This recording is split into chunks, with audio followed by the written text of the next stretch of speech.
러시아 정부 관계자가 김정은 북한 국무위원장과 푸틴 러시아 대통령 간 블라디보스토크 등에서 회담을 위한 조율이 진행되고 있다고 밝혔습니다.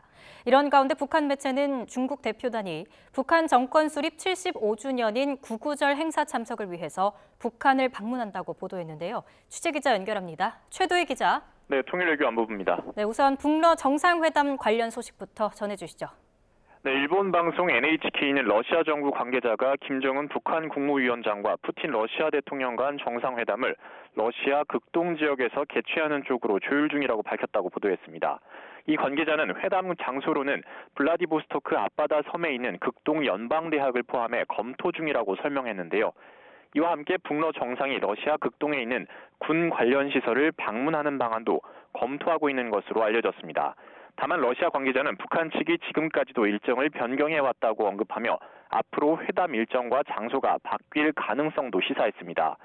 김 위원장은 푸틴 대통령과의 회담에서 러시아의 우크라이나 침공과 관련한 무기 거래 문제를 논의할 것으로 보이는데요.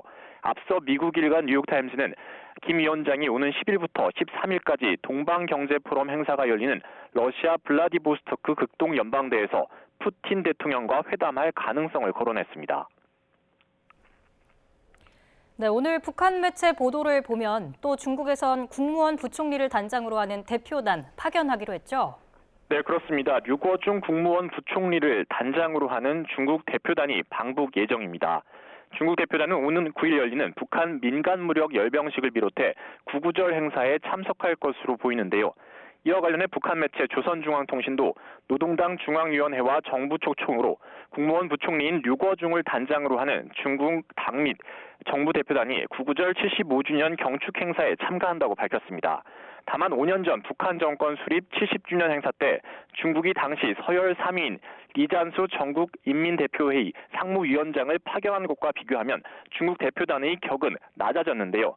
이에 대해 중국 입장에서는 북한과 러시아 간 밀착 행보를 마냥 환영하긴 어려운 측면이 있다 보니 이렇게 대표단의 격을 낮춘 것 아니냐는 분석이 나옵니다.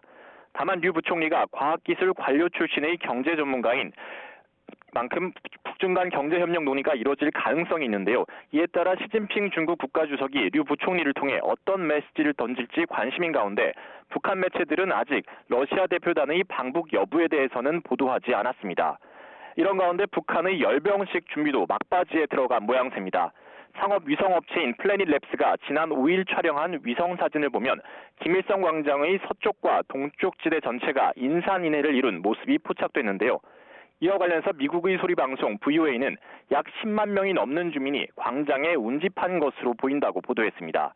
지금까지 통일외교 안보부에서 YTN 최두희입니다.